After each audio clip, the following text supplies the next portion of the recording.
Facebook website. Technical aspects.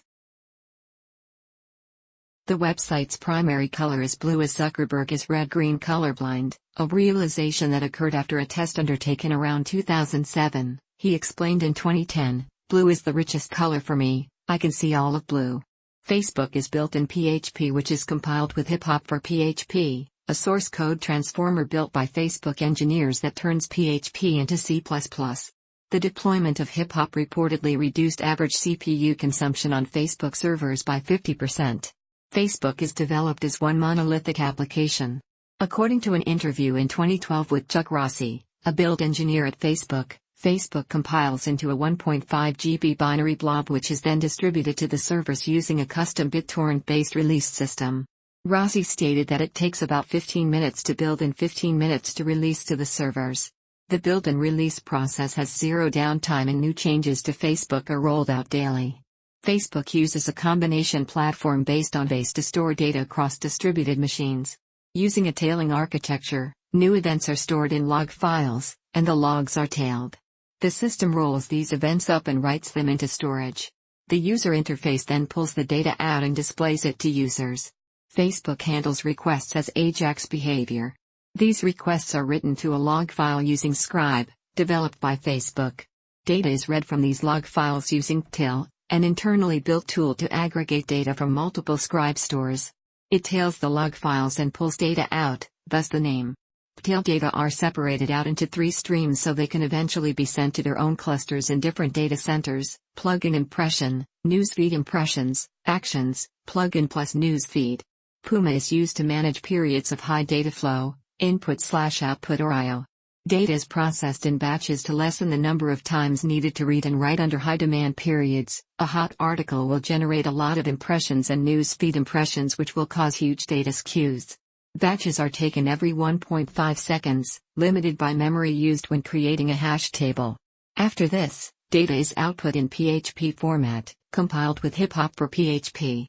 The backend is written in Java and Thrift is used as the messaging format so PHP programs can query Java services. Caching solutions are used to make the web pages display more quickly. The more and longer data is cached, the less real-time it is. The data is then sent to MapReduce servers so it can be queried via Hive. This also serves as a backup plan as the data can be recovered from Hive. Raw logs are removed after a period of time. On March 20, 2014, Facebook announced a new open-source programming language called Hack. Before public release, a large portion of Facebook was already running and battle-tested using the new language. Facebook uses the Momentum platform from message systems to deliver the enormous volume of emails it sends to its users every day. History.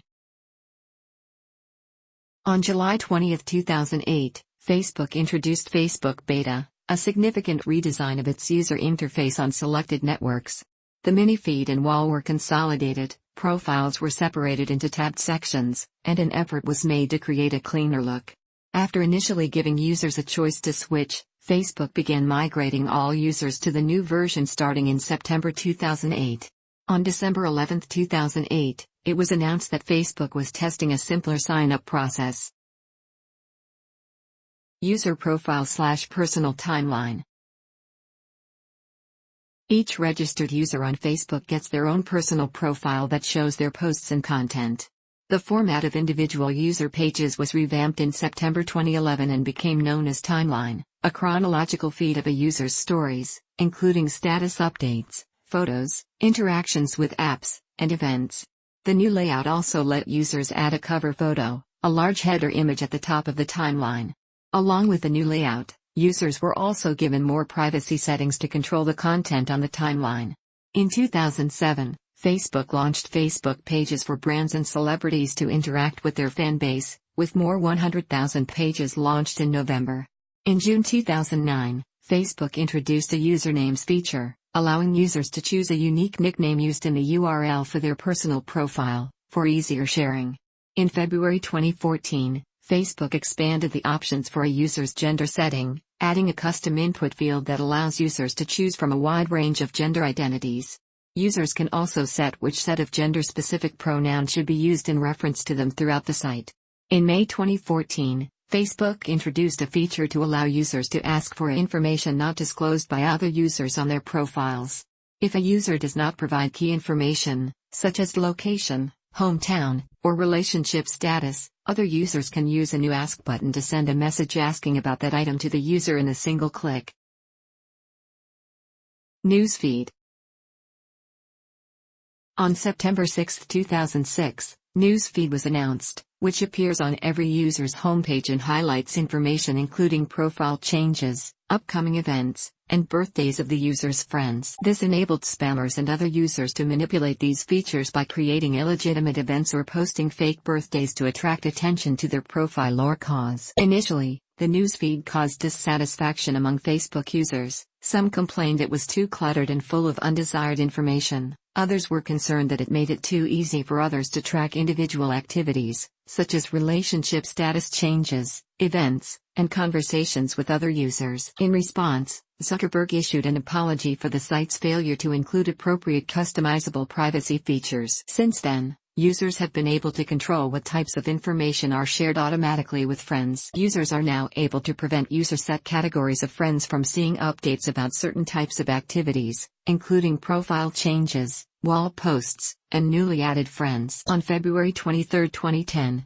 Facebook was granted a patent on certain aspects of its news feed. The patent covers news feeds in which links are provided so that one user can participate in the same activity of another user. The patent may encourage Facebook to pursue action against websites that violate its patent, which may potentially include websites such as Twitter. One of the most popular applications on Facebook is the Photos application, where users can upload albums and photos. Facebook allows users to upload an unlimited number of photos, compared with other image hosting services such as PhotoBucket and Flickr, which apply limits to the number of photos that a user is allowed to upload. During the first years, Facebook users were limited to 60 photos per album. As of May 2009, this limit has been increased to 200 photos per album. Privacy settings can be set for individual albums, limiting the groups of users that can see an album. For example, the privacy of an album can be set so that only the user's friends can see the album, while the privacy of another album can be set so that all Facebook users can see it. Another feature of the Photos application is the ability to tag, or label, users in a photo. For instance, if a photo contains a user's friend,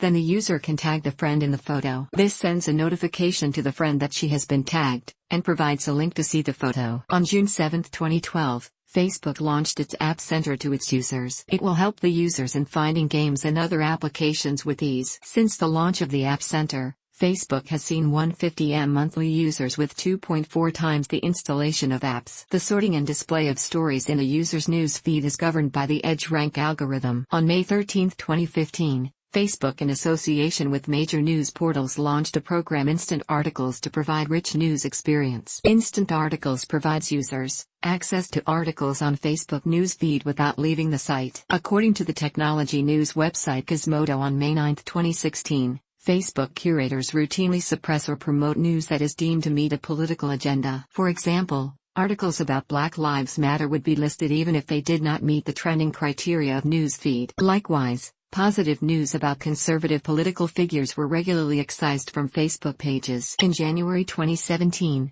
Facebook launched Facebook Stories for iOS and Android in Ireland. The feature, following the format of Snapchat and Instagram Stories, allows users to upload photos and videos that appear above friends and followers' news feeds and disappear after 24 hours. On October 11, 2017, Facebook introduced the 3D Posts feature to allow for uploading interactive 3D assets in the newsfeed. On January 11, 2018, Facebook announced that it would be changing its newsfeed algorithm to prioritize what friends and family share and de-emphasize content from media companies. The change was intended to maximize the meaningful interactions that people have with content on Facebook. Like button. The like button, stylized as a thumbs-up icon, was first enabled on February 9, 2009, and enables users to easily interact with status updates, comments, photos and videos, links shared by friends, and advertisements. Once clicked by a user, the designated content appears in the news feeds of that user's friends, and the button also displays the number of other users who have liked the content, including a full or partial list of those users. The like button was extended to comments in June 2010. After extensive testing and years of questions from the public about whether it had an intention to incorporate a dislike button, Facebook officially rolled out reactions to users worldwide on February 24, 2016, letting users long press on the like button for an option to use one of 5 predefined emotions, including love, haha, wow, sad, or angry. Reactions were also extended to comments in May 2017. Instant messaging. Facebook Messenger is an instant messaging service and software application. Originally developed as Facebook Chat in 2008, the company revamped its messaging service in 2010, and subsequently released standalone iOS and Android apps in August 2011. Over the years, Facebook has released new apps on a variety of different operating systems, launched a dedicated website interface, and separated the messaging functionality from the main Facebook app, requiring users to download the standalone apps. Facebook Messenger lets Facebook users send messages to each other.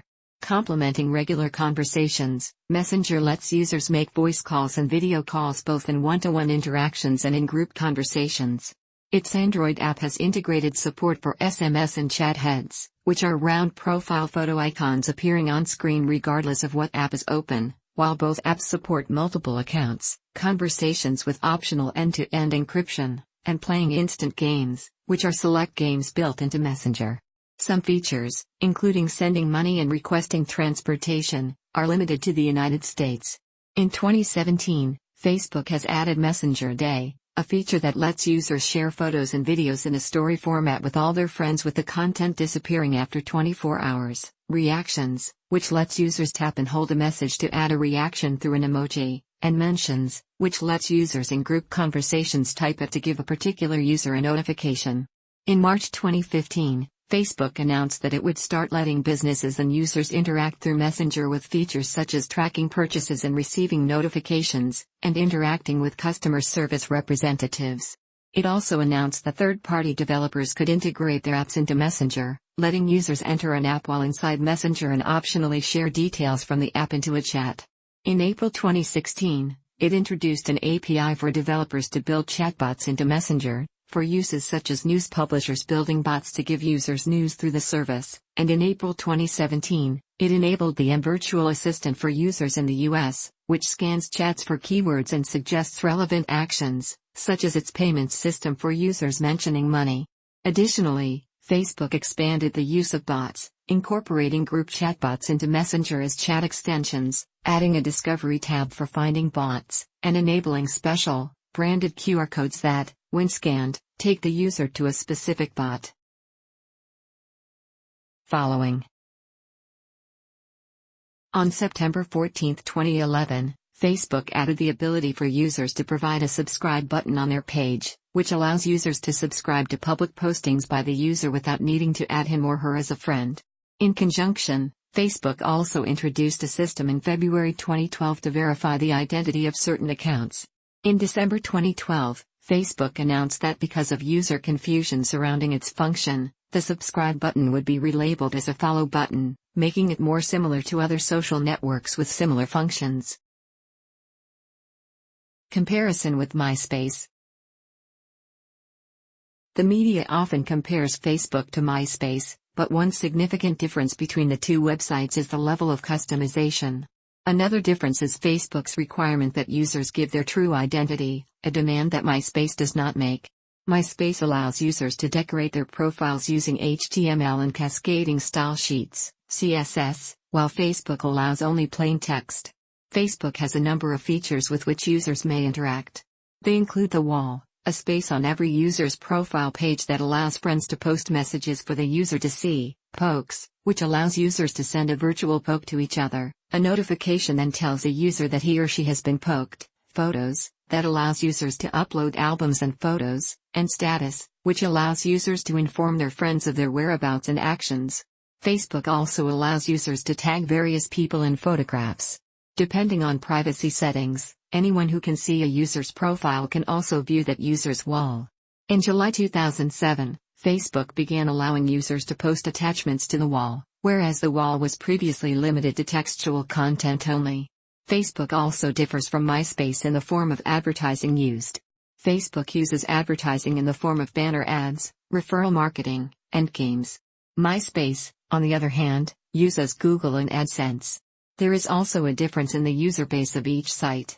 MySpace, initially, was much more popular with high school students, while Facebook was more popular among college students.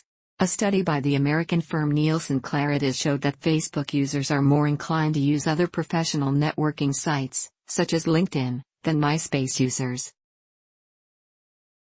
Privacy. Facebook enables users to choose their own privacy settings and choose who can see specific parts of their profile. The website is free to its users and generates revenue from advertising, such as banner ads. Facebook requires a user's name and profile picture, if applicable, to be accessible by everyone.